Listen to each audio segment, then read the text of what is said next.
আমেরিকায় যখন নরেন্দ্র মোদী পৌঁছন, ডোনাল্ড ট্রাম্পের সঙ্গে তার সাক্ষাৎ হয়, তারপরে বোধহয় সাঁড়াশি চাপটা খানিক বেড়েছে মোহাম্মদ ইউনূসের। আর সাঁড়াশি চাপটা কোন জায়গা থেকে বেড়েছে, তিথি যেটা বলছিল, মানে একেবারে ডোনাল্ড ট্রাম্প যে বার্তাটা দিয়েছেন প্রধানমন্ত্রী নরেন্দ্র মোদীকে পাশে বসিয়ে এই বাংলাদেশকে নিয়ে, সম্পূর্ণটা ভারতই দেখে নেবে। তো এই ঘোষণা হওয়ার পর ইউনূসের কি অবস্থা? একদমই তাই, কারণ একদিকে আমরা দেখেছিলাম যে ডোনাল্ড ট্রাম্প ক্ষমতায় আসার পর বা জো বাইডেন বিদায়ী হয়ে যাওয়ার পর থেকেই কিছুটা হলেও বাংলাদেশের মাটি কাঁপতে শুরু করেছিল মনিময়। এবং যে অন্তর্বর্তী সরকার আওয়ামী লীগকে নিষিদ্ধ করে দিয়েছিল, ছাত্রলীগকে নিষিদ্ধ করে দিয়েছিল, তারাও ট্রাম্পের জয়লাভের পর রাস্তায় নেমেছে। শেখ হাসিনা বহুবার ভার্চুয়ালি বক্তব্য রেখেছে। আর সেই ট্রাম্প যখন বলছে যে বাংলাদেশটা নরেন্দ্র মোদী দেখে নেবেন, একদম তাই, এবং সেক্ষেত্রে কি চাপ আরো বাড়তে পারে বাংলাদেশে? একদমই তাই। এবং এরই সঙ্গে যেটা খুব তাৎপর্যপূর্ণভাবে মোহাম্মদ ইউনূস এবার চেষ্টা কি করছেন, ভারতকে তো পাশে পেতে হবে, তাই একাধিক বৈঠক শুরু করেছেন। আমেরিকার বড় ব্যবসায়ী মানে ইলন মাস্ক, তার সঙ্গেও বসে বৈঠকের চেষ্টা করছেন, যাতে ভারতের মনটা এবার জয় করা যায়, যাতে ভারতকে এবার পাশে পাওয়া যায়। কিন্তু বাস্তবিক জায়গায় পরিস্থিতি কোন জায়গায় যাবে তা আমরা জানি না। একাধিক হুঁশিয়ারি এসছে তিথি। কারণ অন্যদিকে আবার মুম্বাই হামলার মূল চক্রী তাহাউর রানা, যার প্রত্যাবর্তনের ঘোষণাও মার্কিন প্রেসিডেন্ট তিনি করে দিয়েছেন।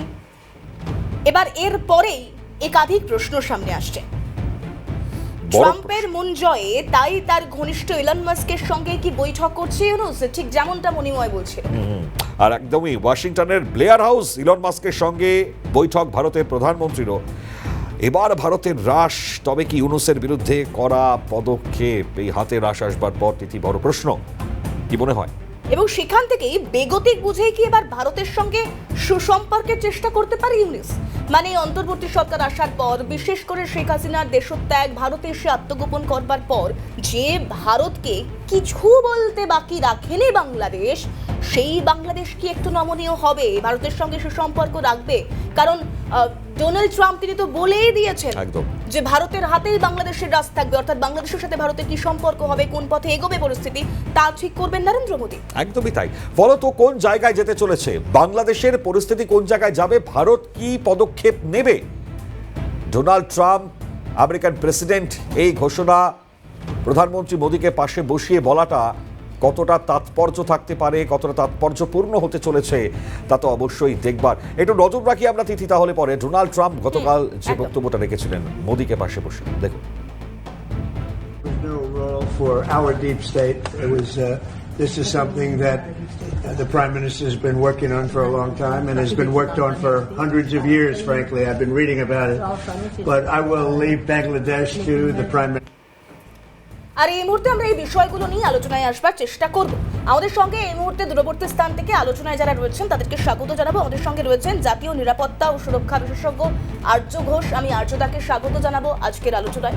আমাদের সঙ্গে রয়েছেন আন্তর্জাতিক সম্পর্ক বিশেষজ্ঞ বিশ্লেষক রাজাগোপাল ধর চক্রবর্তী। আমি রাজাগোপাল দাকেও স্বাগত জানাবো। আমি শুরুতেই রাজাগোপাল দার কাছে একটা প্রশ্ন রাখতে চাইবো, কারণ এর আগে একাধিক পরিণতি নিয়ে আমরা আলোচনা করছি, অর্থাৎ পরিণতি কি হতে পারে, মোহাম্মদ ইউনূস বলে মাত্র দেশ ছাড়তে তারও সময় লাগবে না, একাধিক আলোচনা ক্রমে উঠে এসেছে। কিন্তু নরেন্দ্র মোদী ডোনাল্ড ট্রাম্প বৈঠকের পর বা ভারতের হাতে হ্রাস যাওয়ার পর বাংলাদেশ কোন পথে হাঁটতে পারে, আপনার কি মনে হয়? দেখুন, বহু প্রত্যাখ্যিত যে মোদী ট্রাম্পের যে মিটিং আমরা দেখলাম ঘটে গেছে, সেখানে মোটামুটি ট্রাম্প বলে দিয়েছে যে আমেরিকা নিয়ে যা সিদ্ধান্ত সেটা মোদী নেবে, অর্থাৎ এটা বাংলাদেশ নিয়ে আমেরিকা চিন্তিত নয়, এরকম কোনো স্টেটমেন্ট উনি করেন। অর্থাৎ আমেরিকা সেখানে আমেরিকার হয়েই, অর্থাৎ ভারত সেখানে কাজ করবে, এটাও বলেছেন। আর এটাও বলেছেন বহু বছর ধরেই ভারত জানে আমি বাংলাদেশে কি করছি, অর্থাৎ সেখানে যে সংখ্যাগুরু মৌলবাদ দীর্ঘদিন ধরে 1901 থেকেই আমরা দেখতে পাচ্ছি বাংলাদেশে সেন্সাস বলছে যে হিন্দুদের উপর আক্রমণ হচ্ছে, হিন্দুদের সংখ্যা কমছে, এবং এটা ট্রাম্প পরিচিত যেটা দীর্ঘদিনের সমস্যা, সেটা নিয়ে কি করা যেতে পারে। মোদী নিশ্চয়ই প্ল্যান আছে বা মোদী কিছু হয়তো জানিয়েছেন সেটা, এবং সেটা নিশ্চয়ই ট্রাম্প সন্তুষ্ট, তারপরে বললেন মোদীই নেবেন। তো এটা বললেন না মোদী কি করেন দেখবো, মোদীর কাছে প্রস্তাব আসলে আমরা, তো এইসব কিছু বলেন। মোদি যা করে আমরা সেটাতে সঙ্গে আছি, এরকমই এই বার্তাটা আছে। এখন দেখা যাক আমাদের প্রধানমন্ত্রী বা ভারতবর্ষের তরফ থেকে কি ধরনের বাংলাদেশ সংক্রান্ত অ্যাকশন আসে। 6 মাস হয়ে গেছে, এখন নীরবতার সময় চলে গেছে, স্টেটমেন্টের সময় চলে গেছে। এখন অত কুল থাকলে আর চলবে না, একটু টাফ স্ট্যান্ড সবাই মনে করে যে সময় এসেছে। না হলে বাংলাদেশকে দেখা যাচ্ছে সেই একেবারেই কোনোভাবেই তার যে ভারত বিদ্বেষী ভাব থেকে, হিন্দু বিদ্বেষী ভাব থেকে সরে আসছে। হিন্দুদের তারা মনে করছে ভারতীয় সিম্বল বুঝি, অনেক হিন্দু হয়তো ভারতবর্ষের ব্যাপারটা জানেন না, তবুও তারা আক্রান্ত হচ্ছে। এবং গতকালও আপনারা দেখিয়েছেন রংপুরে ব্যাপক সংখ্যক হিন্দুদের বাড়ি আক্রান্ত হয়েছে। যুদ্ধটা কোনো সমাধান নয়, যুদ্ধটা সমাধান নয়, শান্তির পক্ষে আমরা, এটা ট্রাম্পও এখন বলছেন। যুদ্ধটা সমাধান নয়, কিন্তু এইখানে দেখতে হবে উনি শান্তির বার্তা কাদের দেবেন? সমন্বয়কদের দেবেন, যারা আইএসআই দ্বারা ট্রেন, কি হিজবুত তাহরিকে দেবেন, আল বাদরকে দেবেন, আল কায়দাকে দেবেন, যারা সবাই সক্রিয় বাংলাদেশে, এবং তার সঙ্গে বিএনপিকে দেবেন। বিএনপি মানে বাংলাদেশ ন্যাশনালিস্ট পার্টি, যার নেত্রী খালেদা জিয়ার ভারতের বিরুদ্ধের অবস্থান প্রমাণিত। এবং এটা শুধু আমার কথা নয়, আমার কথাটা ভ্যালিডেশন পেয়েছে। ইনফ্যাক্ট আগের দিন আপনাদের বলেছিলাম, যিনি শ্রীমতী রীনা সিকরি ভারতের রাষ্ট্রদূত ছিলেন 2003 থেকে 2006 অবধি বাংলাদেশে, ঢাকাতে, তিনি নিজে বলেছেন একটি সর্বভারতীয় সংবাদ মাধ্যমে যে 2003 থেকে 2006 অবধি ভারতের প্রতিটি প্রান্তে, প্রতিটি কোণায় যত সন্ত্রাসবাদী আক্রমণ ঘটেছে পাক সন্ত্রাসবাদী দ্বারা, সেই সমস্ত পাক সন্ত্রাসবাদী অনুপ্রবেশ ঘটেছে বাংলাদেশ থেকে 2003 থেকে 2006, যে সময় খালেদা জিয়ার নেতৃত্বে গভর্নমেন্ট ছিল বাংলাদেশে। আচ্ছা, এটা পরিষ্কার হয়ে গেল। বিএনপির যে যুগ্ম মহাসচিব রুহুল কবির রিজভির ফেসবুক পোস্টগুলো আপনারা পড়ুন, তিনি কি বলেছেন আপনারা দেখুন। তিনি বলছেন যে ইউনিস দখলদারদের কথা আমি বলবো, উনি ইউনিস গভর্নমেন্ট বলেছেন, তাদেরকে কোনোভাবে অস্থির করার কেউ যেন চেষ্টা না করে। তাহলে বিএনপি এবং ইউনিস দখলদার এবং সন্ত্রাসবাদ এবং এই সমন্বয়, এদের মধ্যে যোগাযোগটা আঘাতটা পরিষ্কার হয়ে গেল। তো আপনি কাদেরকে বোঝাবেন? বাকি রইল বাংলাদেশ সেনাবাহিনী। Faizur Rahman second chief in command, তিনি দেখুন কিভাবে তিনি এবং আইএসআই মিলে প্রথমত ওয়াকারুজ্জামানকে কোণঠাসা করে দেওয়ার চেষ্টা করছেন। ওয়াকারুজ্জামানের কোনো ক্ষমতা নেই। প্রথমত প্রত্যেকটা বাংলাদেশি সাধারণ মানুষকে আমি আবার বলছি, তাদের এগেনস্টে আমরা নই, কিন্তু আপনারা এটা বোঝার চেষ্টা করুন দলমত নির্বিশেষে, যে আজকে আপনার হাসিনা কিন্তু পালিয়ে আসেননি, তাকে পাঠানো হয়েছে। মানে এটা কি অন্দরের দ্বন্দ্বে কি এর পরবর্তীতে বাংলাদেশ একেবারে ধূলিসাৎ হয়ে যাবে, নাকি সত্যি, মানে আমি বলছি যুদ্ধ নয়, কিন্তু একটা কড়া বার্তা এটা দেওয়াটা ভারতের এই মুহূর্তে দরকার? 100 বার এখানে শুধু কড়া বার্তা নয়, কড়া অ্যাকশন নিতে হবে। আমরা নেক্সট টু বাংলাদেশ, আমরা সবচেয়ে বেশি বর্ডার শেয়ার করি 2217 kilometre. It's not a matter of joke. আমাদের 4097 যে কিলোমিটার রেড ক্লিফ লাইন আছে, তার মধ্যে 2217 কিলোমিটার আমরা শেয়ার করি। আজকে আমি কেন বলছি বারবার যে উত্তর পূর্বাঞ্চল ইজ অ্যাট রিস্ক, তা দেখুন সেটা প্রমাণ মিলল মণিপুরে রাষ্ট্রপতি শাসন জারি করতে হলো। আর্মি অ্যাক্টিভিটি সেখানে দেখতে পেয়ে কিন্তু ওই টেকনাফ অঞ্চলে। আসলে এখান থেকে আমি আপনার কাছে অবশ্যই আসবার চেষ্টা করবো। ঠিক এখান থেকে আমি রাজাগোপালদার কাছে একটা প্রশ্ন রাখতে চাইবো, যে এতদিন ধরে অনেকেই বলেছেন, অন্তত এপারের হিন্দু সনাতনীরা অনেক প্রতিবাদ করেছেন, তারা বলেছেন যে ভারত এখনো পর্যন্ত কেন এত নমনীয়। তাহলে সেক্ষেত্রে কি ওস্তাদের মার শেষ রাতে, অর্থাৎ এবার কি তাহলে একটু উঠে পড়ে লাগার, একটু তৎপরতার, একটু অতি সক্রিয়তার প্রয়োজন রয়েছে? হ্যাঁ, দেখুন, মানে প্রোঅ্যাক্টিভ অ্যাকশন, মানে প্রোঅ্যাক্টিভ রোলটা অত্যন্ত দরকার। ভারত এতকাল মনে করেছে যে যেভাবে মলদ্বীপ নিজে থেকেই গুটিয়ে গেছে, তারা যেখান থেকে আশ্বাস পাচ্ছে উন্নত জীবনে, সেখানে সেই আশ্বাসগুলো খুব একটা মেলেনি। মলদ্বীপ দেখেছেন চলে এসেছে, শ্রীলঙ্কাও ভারতের কাছে মাথা নত করেছে, বুঝতে পেরেছে যে এমবন্টটা নিয়ে যে চায়নার যে সমর্থন, যে জনসহায়তা খুব একটা কাজে লাগেনি। হ্যাঁ, সবাই দুজনেই কিন্তু চাইনিজদের যে প্রলোভনে পা দিতে গিয়ে বিপদে পড়েছে। বাংলাদেশ সেই জায়গাতেই যাবার চেষ্টা করছে, সঙ্গে পাকিস্তান আছে। ভারত ভেবেছিল হয়তো এরা বাংলাদেশও হয়তো ভুল বুঝে ফেরত চলে আসবে, কিন্তু সেটা ঘটছে না। বাংলাদেশের উস্কানি ক্রমশ বাড়ছে এবং ভারতের প্রতি ওদের বিদ্বেষ ওরা দেখাবার চেষ্টা করছে নিরীহ হিন্দুদের উপর অত্যাচার। আর রংপুরেও তো হলো স্যার, আপনিও যেটা বললেন। লন মার্কস একটা ব্যবসায়িক ইন্টারেস্ট রয়েছে, স্টারলিং কোম্পানি সে সব জায়গায় ব্যবসা করতে চায়। ভারতবর্ষে টেসলা স্টারলিং দুটোরই বড় ব্যবসা করতে চায়, বাংলাদেশেও ঢুকতে চায়। সুতরাং সেইগুলো হচ্ছে যে সঙ্গে তাদের ব্যক্তিগত সম্পর্ক, ইলন মাস্কের ব্যাপার, সেই সঙ্গে আমেরিকান ইন্টারেস্ট খুব একটা জড়িয়ে দিয়ে খুব একটা সুবিধা হবে না। এখন দেখতে হবে যে ইলন মাস্কের বন্ধুত্ব, ইলন মাস্কের সঙ্গে কোম্পানির অ্যাডভান্টেজটা পাওয়ার চেষ্টা বা কিছু নিশ্চয়ই হয়তো বাংলাদেশ ভাবছিল ইলন মাস্কের মাধ্যমে যদি ট্রাম্পের কাছে আসা যায়, কিন্তু এতে যে ভারতের সঙ্গে তারা বন্ধুত্ব করতে চাইছে বা নরম মনোভাব দেখাচ্ছে এখনো কিন্তু পরিষ্কার নয়। তো এই জায়গায় দাঁড়িয়ে ইলন মাস্কের কোম্পানি ঢুকুক না ঢুকুক এটা আমাদের বিবেচনার ব্যাপার নয়। আমাদের বিবেচনার ব্যাপার একমাত্র যে বাংলাদেশ সে যেন সেখানকার সংখ্যালঘুদের উপর আক্রমণ না করে। আমরা কেন চিন্তিত, এই সংখ্যালঘুরাই কয়েক কোটি সংখ্যালঘু তারা ভারতবর্ষে চলে এসে সংখ্যালঘুদের উপর বিপদ ঘটলেই তারা ভারতবর্ষে এসে আশ্রয় নেয়। এটাই ভারতবর্ষে, এটাই হচ্ছে দীর্ঘদিনের চিত্র। এই জায়গায় দাঁড়িয়ে আমাদের একটা বলার অধিকার আছে, এটা বাংলাদেশের আভ্যন্তরীণ ব্যাপার নয়।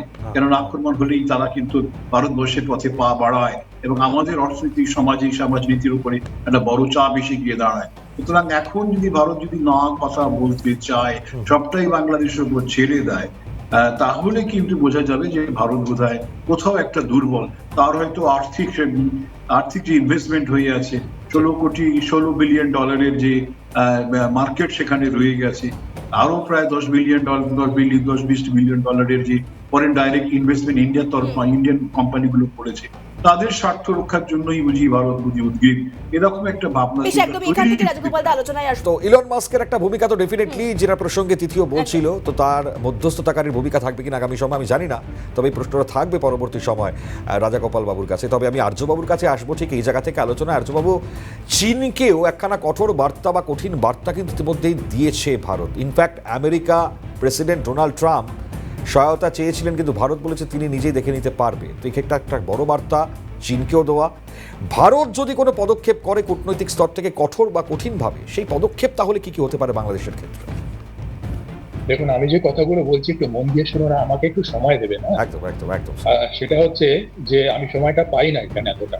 তো যাই হোক, সেটা হচ্ছে যে প্রথমত চীন অ্যাগ্রেসিভ ভূমিকা পালন করবে এখানে, অনেক বেশি অ্যাগ্রেসিভ হবে, এটা একদম নিশ্চিন্ত থাকুন। এবং পাকিস্তান আরো অ্যাগ্রেসিভ হবে, এটা যৌথ প্রচেষ্টা পাকিস্তান চীনের। এবারে ইলন মাস্ক ব্যাপারটা হলো এরকমই। ইলন মাস্ক বেয়ার হাউসে গেলেন সপরিবারে আমাদের মাননীয় প্রধানমন্ত্রীর সঙ্গে দেখা করতে, এবং সেখানে ইলন মাস্ককে তড়িঘড়ি সেই ভিখারির মতন ফোন করলেন ইউনুস। এবং সেখানে ইলন মাস্ক যদি কোনো ওখানে ইনভেস্ট করেন, উনি আগে বাংলাদেশের রাজনৈতিক পরিস্থিতি দেখবেন, সিচুয়েশন দেখবেন, তারপর ইনভেস্ট করার ব্যাপার। তো সেইটার ওইগুলোর মধ্যে কোনো সম্পর্ক টানার মানেই হয় না। এবারে আসুন, আমি কেন বারবার বলছি আওয়ামী লীগের কথা? আমি আওয়ামী লীগের কোনো মুখপাত্র নই, আমি ভারতের একজন জাতীয় নিরাপত্তা বিশ্লেষক। তো সেখানে আমাদের সামনে কি অপশন আছে শেখ হাসিনা ছাড়া? শেখ হাসিনা, প্রথম কথা, একজন শেখ হাসিনা নির্বাচিত প্রধানমন্ত্রী, তার কোনো ইস্তফার ব্যাপার নেই, কিচ্ছু নেই, তাকে জোর করে ধাক্কা দিয়ে সরিয়ে দেওয়া হলো। আদালতের একটা কলমে, একটা খোঁচায় একটা দেশের সংসদ ভেঙে গেল, আপনি একটা ইতিহাস পৃথিবীতে দেখাতে পারবেন? এইবারে সেই নির্বাচিত প্রধানমন্ত্রী নির্বাসিত ভারতে, এবং তাকে পাঠিয়েছে বাংলাদেশ সেনাবাহিনী। তারা তো তখনই তাকে আটকে রাখতে পারত, ওই সমন্বয়ক ইত্যাদিরা। পাঠালো কেন? এবারে দেখুন, যেখানে যেখানে হামলা হচ্ছে, রংপুর, গাজীপুর, সমস্ত জায়গায় আইএসআই কিন্তু বেস করেছে।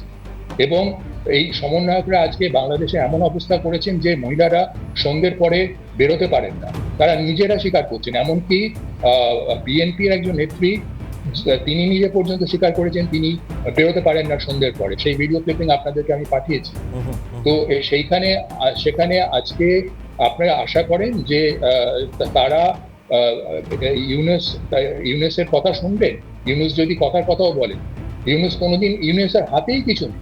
উনি তো নিজেই সন্ত্রাসবাদী উনি তো নিজে একটা প্রতারক। বেসিক্যালি সমস্ত বাংলাদেশের মানুষ ওনার উপরে খাপ্পা। তো সেইখানে আমাদের এখানে অপশন কি আছে? কূটনৈতিক। আর্যদা, সেক্ষেত্রে গোটা বাংলাদেশের মানুষ, অধিকাংশ মানুষ যারা এই বৈষম্য বিরোধী ছাত্র আন্দোলনকে সামনে রেখে, বৈষম্য বিরোধী আন্দোলনকে সামনে রেখে শেখ হাসিনাকে এক প্রকার দেশ ছাড়তে বাধ্য করেছেন, মোহাম্মদ ইউনুসের উপর ভরসা রেখেছেন, তাহলে সেই মোহাম্মদ ইউনুস, এমনকি বিএনপির মতো রাজনৈতিক দল, তারাও তো এক প্রকার বড় হিসেবে কাজে লাগিয়েছেন, তাহলে সেই মোহাম্মদ ইউনুস কি পুরোপুরি ব্যর্থ, নাকি ইলন মাস্কের হাত ধরে তিনি আবারও ফ্রন্ট ফুটে আসবার চেষ্টা করবেন বা কোনোভাবে পারবেন? ইলন মাস্ক ফ্যাক্টর নয়, আমি বারবার বলছি, ইলন মাস্ক ফ্যাক্টর নয়। ইলন মাস্ককে উনি ফোন করেছেন, কিন্তু কিসের জন্য ফোন করেছেন, ইলন মাস্ক কি বলেছেন আমরা কিচ্ছু জানি না।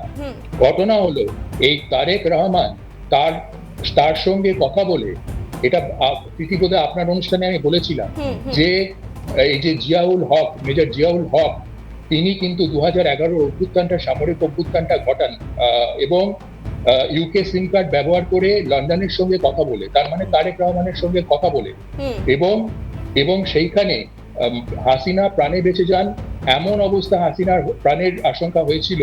আমাদের 52, এটা মনে রাখবেন, 52 প্যারা এসএফ, প্যারা স্পেশাল ফোর্স, যারা এখন ওয়েস্টার্ন সেক্টরে পাকিস্তানকে যোগ্য জবাব দিচ্ছে, ওখানে সিচুয়েশন কি আপনারা ভাবতে পারবেন না, সেটা অন এয়ার বলা যায় না। কিন্তু এই 52 প্যারা এসএফ কয়েক ঘন্টার মধ্যে বাংলাদেশকে ক্যাপচার করে নেবার প্ল্যান করেছিল, হাসিনাকে শুধু প্রাণে বাঁচিয়ে ফেরত নিয়ে আসার জন্য। সেটা কত বড় অপারেশন হতে হতে থেমে গেছিল সেটা অনেকের জানা নেই, এই 2011 সালের এবং স্পেশাল মিলিটারি অপারেশন। তো সেইখানে আপনার এই প্রাইম মিনিস্টার, এই কূটনৈতিক কোনো সমাধান কিন্তু আসবে না যতক্ষণ না আমরা করা হবে। এবং পশ্চিমবঙ্গের ক্ষেত্রে আমি আবার বলছি, 356 জারি দরকার, বিকজ 3টে ফোর্সের মধ্যে, এয়ারফোর্স, ইন্ডিয়ান নেভি এবং সৈন্যবাহিনী, এই 3টের মধ্যে সমন্বয় টোটাল সাধন করতে হলে 356 দরকার। এটাই খুব তাৎপর্যপূর্ণ। আমি যেহেতু আর সময় পাবো না, আর খুব বেশি 30 সেকেন্ড রাজাগোপাল বাবুর কাছে, একদম স্ট্যান্ড কি হওয়া উচিত ভারতের, স্যার 30 সেকেন্ড সময়, স্যার কি বলবেন?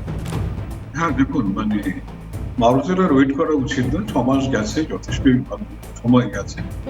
এখন বাংলাদেশের কাছে কোনো ধরনের, ভারতের যদি কোনো খবর থাকে বাংলাদেশের কোনো এলাকা দিয়ে সে আক্রমণের চেষ্টা করছে, সেই সমস্ত এলাকাগুলোকে নিঃসন্দেহে ভারতের বুঝিয়ে দেওয়া, সেখানে Bharat is capable of striking. আমাদের বালাকোট একটা আমরা দেখেছিলাম, বালাকোট পাকিস্তানে ঘটেছিল এবং তাতে পাকিস্তানের একদম মানে পাকিস্তানের ভীতি সঞ্চার হয়েছে, আর কোনোদিন বর্ডারে আসার চেষ্টা। এই বাংলাদেশে এই ধরনের কি সিম্বল আছে, সেটা যারা পররাষ্ট্র, যারা প্রতিরক্ষা নিয়ে কাজকর্ম করেন তারাই বলতে পারবেন। কিন্তু নিঃসন্দেহে প্রয়োজন আছে এবং ভারতের উচিত হবে কোনো একটা সেখানে যে সংখ্যালঘুদের এলাকা তৈরি করে দেওয়া, যেটা আমি ভেবেছিলাম এই ধরনের কথাবার্তা হয়তো ট্রাম্পের সঙ্গে আসবে। উনি যখন বলছেন যে গাজাটাতে এমন ভাবে তৈরি করা হবে, প্যালেস্টাইনে একটা সেটেলমেন্টের জায়গা তৈরি হবে, একইভাবে যারা সেখানকার সংখ্যালঘু আছেন তাদের বাংলাদেশের ভেতরে যদি আলাদা কোনো হোমল্যান্ড তৈরি করা যায় বা হোয়াট এভার, ভারতকে সেটা ভাবতে হবে। এখান থেকে দাঁড়িয়ে বিষয়টা এটাই দাঁড়াচ্ছে যে অপেক্ষার অবসান ঘটিয়ে এবার শক্ত হাতে হাল ধরবার প্রয়োজনীয়তা রয়েছে ভারতের, এবং গোটা পরিস্থিতি কোন দিকে পরবর্তীতে যাবে সে তো গোটাটাই সময়ের অপেক্ষা। সিদ্ধান্ত তারা কি নেন সেদিকেও আমাদের নজর থাকবে। আর্য ঘোষ, রাজগোপাল ধর চক্রবর্তী দুজনেই আমাদের সঙ্গে ছিলেন, দুজনকেই ধন্যবাদ জানাবো। তো 0 আওয়ারে আজকে ডেফিনেটলি এই বিষয় থেকে নয় আমরা মুভ করছি, কিন্তু এই বিষয় নিয়ে আলোচনা চলবে আমাদের কন্টিনিউয়াস। আপাতত এখানে শেষ করছি। অন্যান্য সব খবরের জন্য আপনাদের নজর থাকুক CNN।